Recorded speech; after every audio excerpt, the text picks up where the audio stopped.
Halo, jumpa lagi di channel Fisika Asik. Jangan lupa selalu dukung kami dengan like dan subscribe-nya ya. Pada episode kali ini, kita akan membahas tentang wujud zat dan massa jenis. Kalian pasti tentunya tidak asing dengan benda-benda yang ada di gambar ini, bukan? Yang pertama, kita punya kapur barus. Kapur barus yang biasanya berada di dalam lemari pakaian untuk mengusir serangga. Ketika kita meletakkan kapur barus di dalam lemari, dalam kurun waktu beberapa minggu, bentuk kapur barus akan mengecil lalu menghilang. Kemanakah perginya kapur barus itu? Yang kedua, es batu yang sering ada di dalam jajanan minuman kalian. Es batu yang kita letakkan di meja, dalam waktu beberapa menit, ukurannya mengecil dan menghilang, menyisakan air yang mengenang. Lalu, kemana perginya es batu? Kenapa tiba-tiba jadi ada air di meja? Kemudian yang gambar ketiga, ini ada salju yang muncul di musim dingin. Apakah di langit ada pabrik penghasil salju? Kenapa tiba-tiba ada salju dari atas langit? Semua yang terjadi dari kapur barus, es batu, dan salju yang tiba-tiba datang akan dijelaskan di bab ini. Saat kalian pergi ke warung membeli beras 1 kg, penjual meletakkan beras di timbangan dahulu untuk mengukur berat beras agar sesuai dengan yang diinginkan oleh kalian. Kondisi yang kedua, saat kalian memegang gelas kosong dan memegang gelas yang berisi air, mana yang lebih berat? Tentunya gelas yang berisi air yang lebih berat. Gambar yang ketiga ini ada sebuah balon karet yang ditiup akan mengembang karena terisi udara yang berupa gas. Dan ketika ditembang, balon karet yang telah ditiup udara itu akan lebih berat daripada sebelum ditiup udara. Dari 3 kondisi di atas, beras yang berupa zat padat, air dalam gelas yang merupakan zat cair, dan gas yang memenuhi balon, ketiga zat tersebut sama-sama mempunyai apa? Mempunyai massa dan menempati ruang. Dengan kata lain, zat adalah sesuatu yang memiliki massa dan menempati ruang. Berdasarkan wujud zat dibedakan menjadi 3, yaitu zat padat, zat cair, dan zat gas.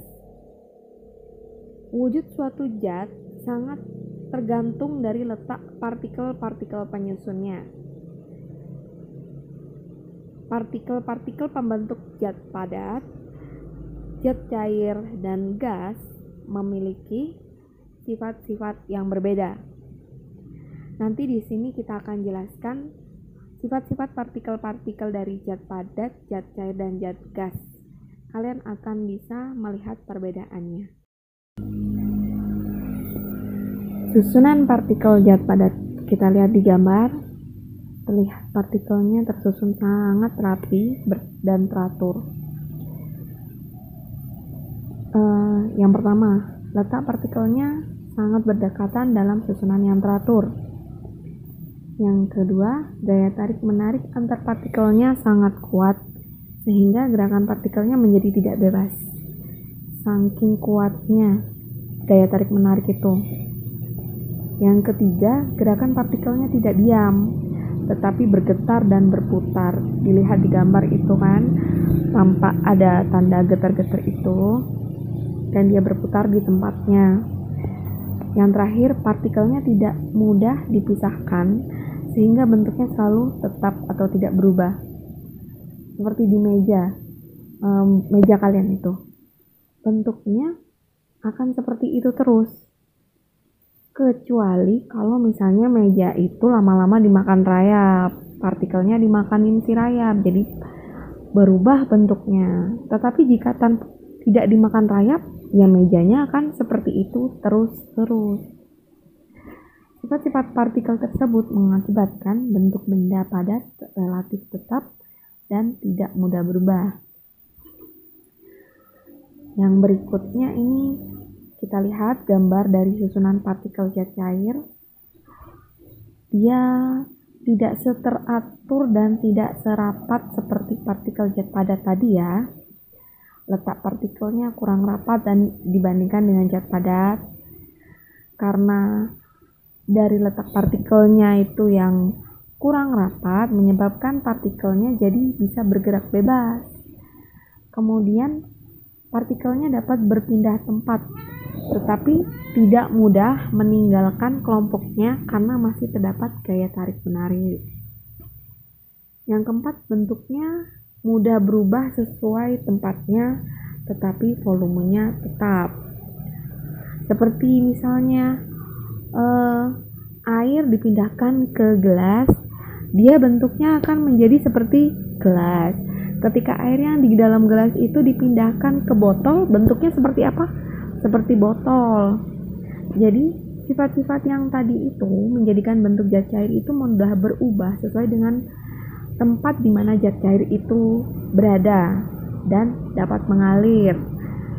Kalau misalnya tempat wadah botol kalian yang ada airnya itu kalian miringkan, airnya tumpah kan? Ya, itu dia. Yang ketiga, partikel gas. Lihat gambarnya, susunan partikel zat gas. Dia sangat tidak beratur dan dan berjauh-jauhan,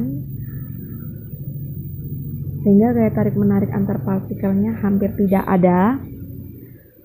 Partikelnya juga bergerak sangat bebas, baik volume maupun bentuknya mudah berubah, dan yang terakhir zat gas dapat mengisi seluruh ruangan yang ada. Jadi di dalam ruangan kelas ini ada gas, di dalam laci kalian ada gas. Sifat-sifat ini menjadikan bentuk gas bergerak sangat lebar dan dapat mengembang volumenya. Mari kita kondisikan dua es batu yang sama, lalu kita beri perlakuan yang berbeda.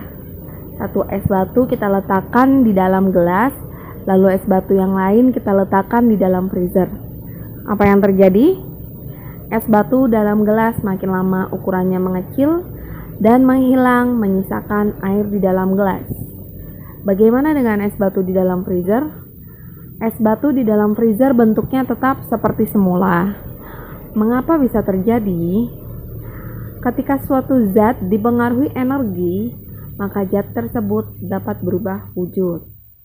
Pada kasus es batu di dalam gelas, es batu tersebut terpengaruhi energi panas dari suhu ruangan, sehingga es batu berubah menjadi air. Kita tahu bukan kalau titik beku es batu itu adalah 0 derajat. Sedangkan suhu ruangan kita seperti ini sekitar 30, 25 atau 30 derajat.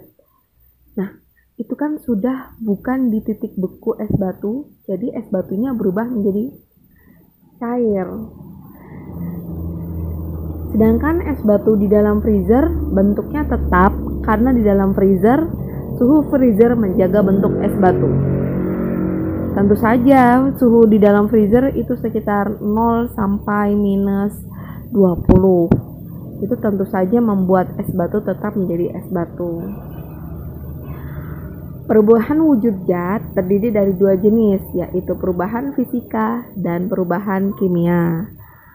Perubahan fisika adalah perubahan zat yang tidak disertai dengan terbentuknya zat jenis baru, seperti es batu yang mencair, es batu yang berubah menjadi air.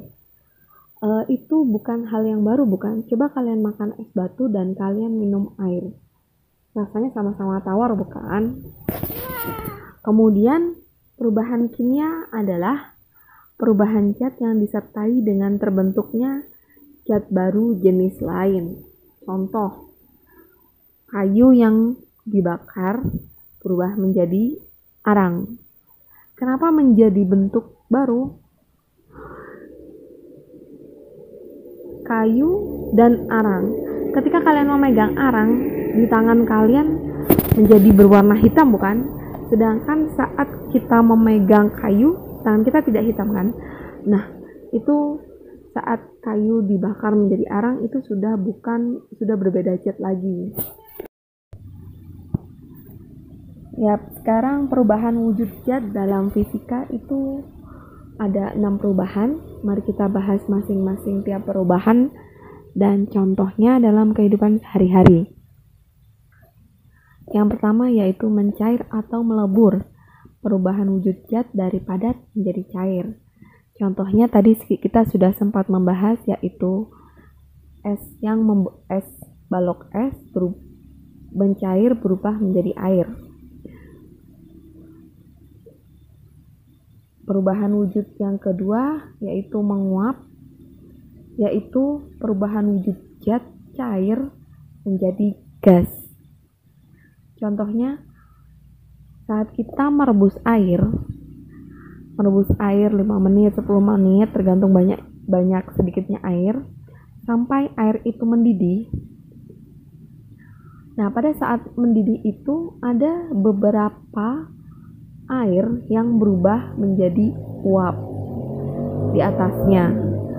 Kalau kalian perhatikan, itu ada asap yang muncul di atas air yang mendidih. Itu adalah air yang berubah menjadi uap. Nah, yang perubahan yang ketiga yaitu desublimasi atau deposisi, yaitu perubahan wujud zat dari gas menjadi padat. Nah, jadi dari gas langsung ke padat ya.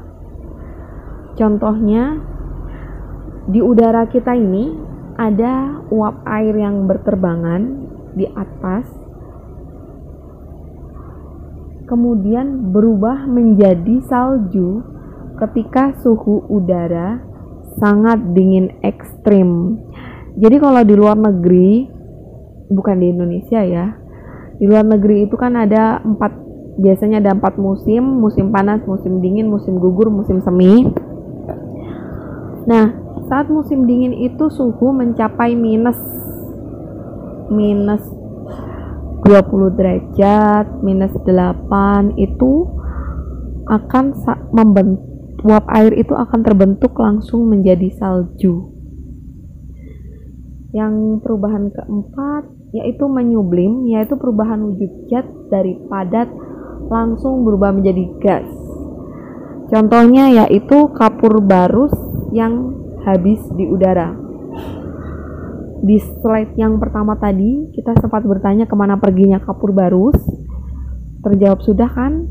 Jadi kapur barus itu langsung berubah menjadi gas.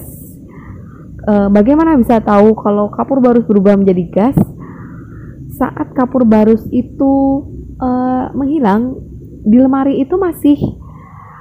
dalam lemari itu masih tersisa aroma kapur barus, yaitu adalah sisa-sisa keberadaan kapur barus yang berubah menjadi gas.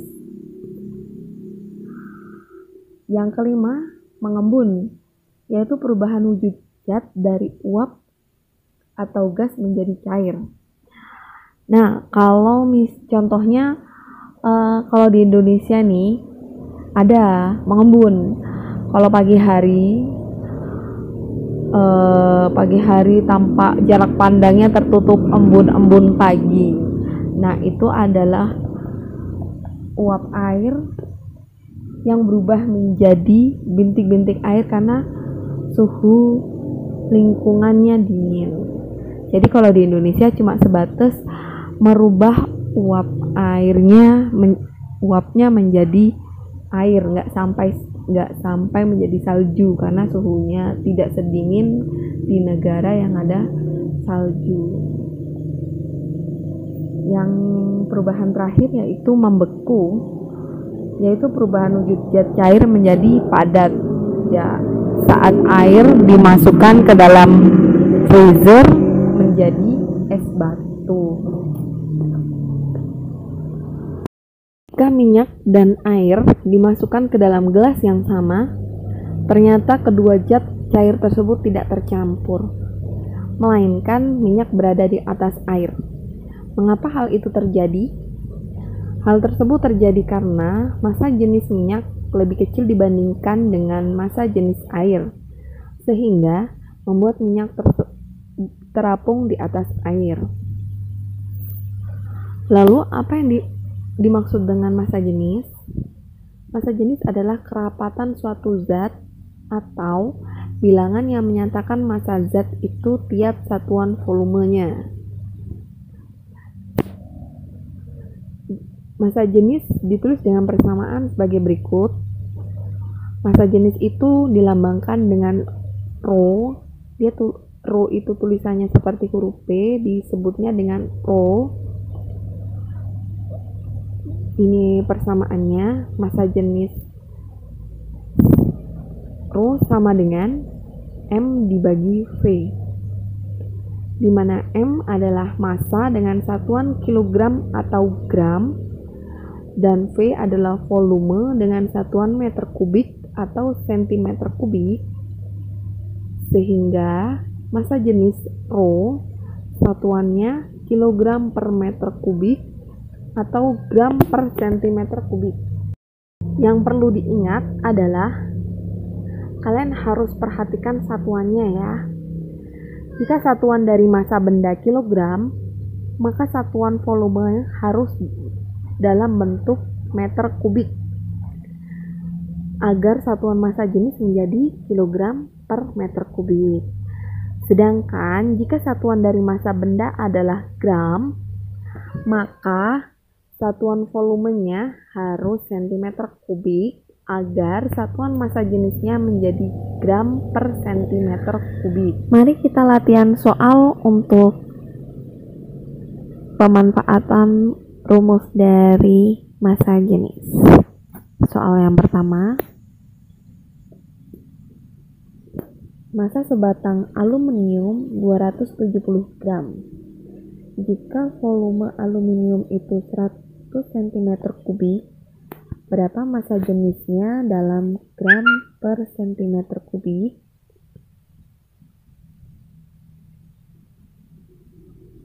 Kita buat penyelesaiannya. Kita buat dulu diketahui massa tadi itu satuannya, massa itu tadi lambangnya M,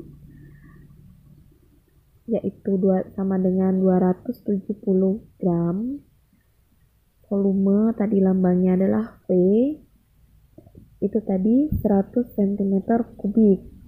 Yang ditanya berapa massa jenis dalam gram per centimeter kubik. Syarat biar satuannya massa jenis dalam gram per centimeter kubik yaitu massa harus dalam satuan gram dan volume harus dalam satuan centimeter kubik. Tadi dari soal diketahui massa dan volumenya satuannya masing-masing sudah dalam bentuk gram dan centimeter kubik. Jadi kita tinggal mempraktekkan dari rumusnya. Rho sama dengan M dibagi V.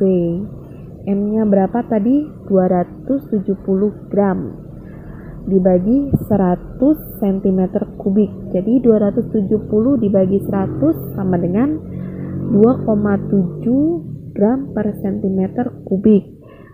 Jadi besok kalau ada soal, jangan sampai lupa satuannya ditulis ya. Jadi massa jenis aluminium adalah 2,7 gram per cm kubik.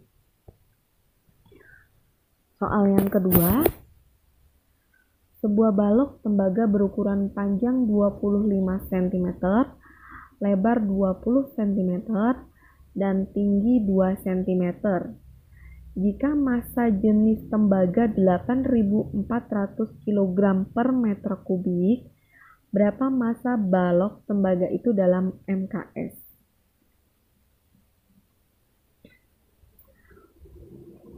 diketahui, kita tulis dulu diketahui panjang dari balok itu sama dengan panjang lambangnya P sama dengan 25 cm, lebar lambangnya L kecil sama dengan 20 cm, tinggi lambangnya T kecil sama dengan 2 cm. Di sini juga sudah diketahui massa jenisnya ρ sama dengan 8.400 kg per meter kubik. Lalu apa yang ditanya? Yang ditanya adalah massa dari balok tembaga itu. Massa lambangnya apa? M. Yang ditanya adalah massa dalam MKS, dalam satuan MKS. Dalam satuan MKS itu berarti satuannya kilogram. Pertama, kita cari dulu volume dari tembaga. Karena kan tadi untuk rumus massa jenis itu sama dengan massa dibagi volume. Dari soal ini yang sudah diketahui adalah massa jenis dari tembaga sudah diketahui 8.400. Yang belum diketahui massa dari tembaga. Selain itu yang diketahui ukuran baloknya, tapi itu baru panjang, lebar, dan tinggi balok. Nah, untuk mencari rumus balok, volume balok, apa rumusnya? V sama dengan panjang kali lebar kali tinggi. Ditulis dengan rumus V sama dengan P kali L kali T. Sama dengan panjangnya tadi berapa? 25. Lebarnya 20 kali 20 dikali 2 cm. Sama dengan berapa? 1000 cm kubik. Volumenya masih dalam satuan 1000 cm kubik. Kita harus merubah ke satuan meter kubik. Kenapa harus dirubah? Tadi ingat kan? Kalau satuan massa jenisnya kilogram per meter kubik, berarti volumenya harus dalam satuan meter kubik. Sedangkan yang kita punya 1000 cm masih dalam bentuk satuan cm, jadi harus diubah dulu ke dalam meter kubik.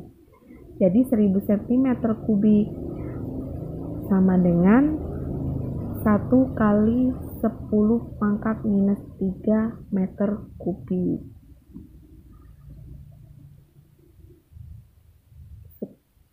Jadi sekarang volume sudah diketahui, massa jenis sudah diketahui, tinggal bagaimana cara kita menghitung massa. Siapa di sini yang masih bingung merubah centimeter kubik menjadi meter kubik? Kita buat tangganya dulu. Kilometer kubik, hektometer kubik, dekameter kubik, meter kubik, desimeter kubik, sentimeter kubik, milimeter kubik. Kalau turun dikali 1000 per tiap anak tangga, kalau naik per tiap anak tangga dibagi 1000. Sekarang yang kita punya adalah 1000 cm kubik di sini posisinya, dirubah menjadi meter kubik, naik 2 tangga. Berarti dibagi berapa? Kalau tiap satu tangga 1000, naik lagi 2 tangga dibagi 1 juta. Kita tulis 1000 cm kubik dibagi 1 juta.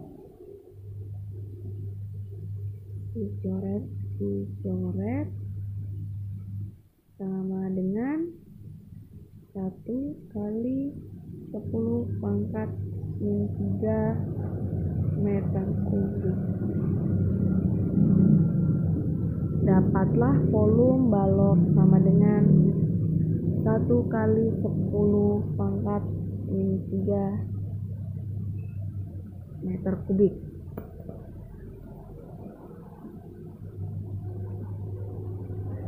Yang di sini kita punya volume 1 kali 10 pangkat minus 3 meter kubik. Massa jenis sudah diketahui sama dengan 8.400 kg meter kubik. yang ditanyakan masanya berapa kilogram. Di rumus itu kan sama dengan di rumus itu Rho sama dengan massa dibagi volume M per V. Ini sudah diketahui, yang belum diketahui adalah ini. Bagaimana mencari massa jika sudah diketahui Rho dan V? Caranya adalah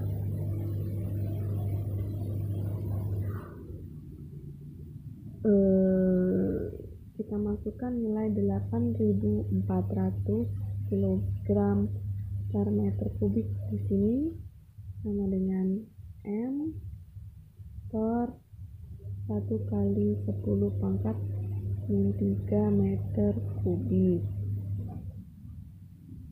Nilai M adalah M sama dengan angka ini dipindah ke atas, itu berarti dikali 8.400 dikali 1 kali 10 pangkat min 3. Jadi massa sama dengan 8,4 kg. Rumus Hess kan Rho sama dengan M per V. Ini cuma 3 lambang. Kalau cuma 3 lambang kita bisa menggunakan rumus menggunakan segitiga M Rho V. Kita buat Rho nya sejajar dengan V. Kita buat segitiga seperti ini. Kalau misalnya yang ditanyakan adalah Rho rumusnya kan M per V nih, kita tutup nih, yang dicari Rho, yang dicari kita tutup, yang terlihat adalah M di atas, V di bawah, atau dengan kata lain massa dibagi volume. Massa dibagi volume. Lalu bagaimana jika kita mencari massa? Massa sama dengan massa ditutup. Massa kita tutup di atas, Rho dengan V sejajar. Rho kali V. Rho kali V.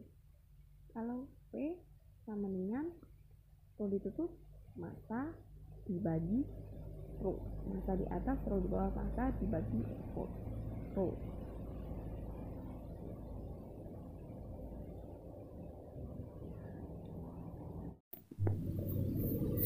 Massa jenis zat cair dapat diukur dengan menggunakan alat yang bernama hidrometer.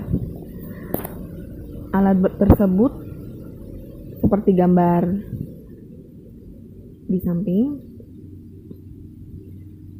Alat ini berupa tabung kaca berskala dengan bagian bawahnya diberi pemberat. Cara menggunakan alat ini yaitu dengan memasukkannya ke dalam zat cair yang ingin diketahui massa jenisnya. Massa jenis zat cair dapat diketahui secara langsung dari skala yang segaris dengan permukaan zat cair. Lalu bagaimana kita memanfaatkan pengetahuan massa jenis ini dalam kehidupan sehari-hari?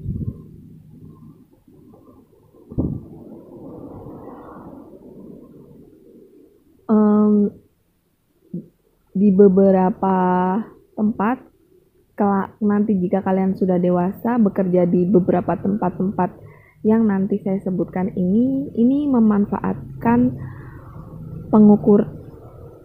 pengukuran atau sifat massa jenis dalam proses produksi mereka. Yang pertama, pencarian minyak di laut. Minyak bumi umumnya ditemukan di bawah dasar laut terperangkap di lapisan batuan.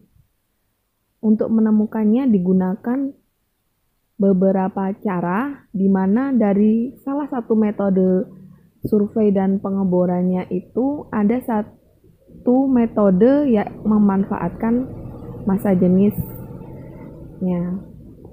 Yang kedua, pembuatan ban pelampung. Agar bisa mengapung di air, ban pelampung harus mempunyai massa jenis rata-rata lebih kecil daripada massa jenis air, yaitu 1000 kg per meter kubik. Yang ketiga, di dalam aki terdapat larutan elektrolit, biasanya asam sulfat encer. Untuk mengetahui kondisi atau daya aki, mekanik biasanya mengukur massa jenis larutan elektrolit menggunakan alat yang disebut hidrometer. Cara kerjanya, hidrometer dimasukkan ke dalam elektrolit.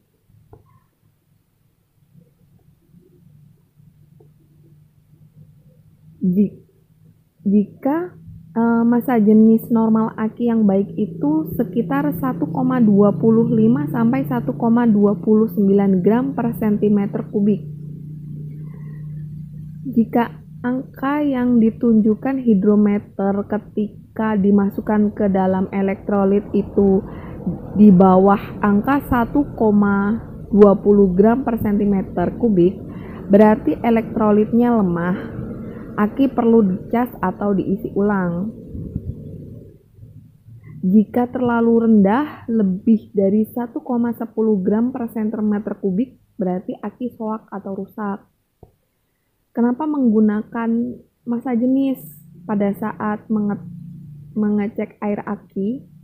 Karena saat aki menyimpan atau kehilangan muatan, konsentrasi asam sulfat dalam elektrolit berubah dan itu langsung mempengaruhi massa jenisnya. Contoh yang keempat, dalam perancangan kapal dan perahu. Kapal terbuat dari logam berat seperti baja. Agar bisa mengambang di atas laut, bentuknya dibuat berongga agar massa jenis rata-ratanya lebih kecil daripada air. Itulah contoh-contoh pemanfaatan pengukuran massa jenis di dalam kehidupan sehari-hari. Sekian penjelasan dari saya tentang wujud zat dan massa jenis dan aplikasinya dalam kehidupan sehari-hari. Jika ada yang mau ditanyakan, tulis di kolom komentar. Terima kasih sudah menonton sampai terakhir. Jangan lupa like dan subscribe-nya ya.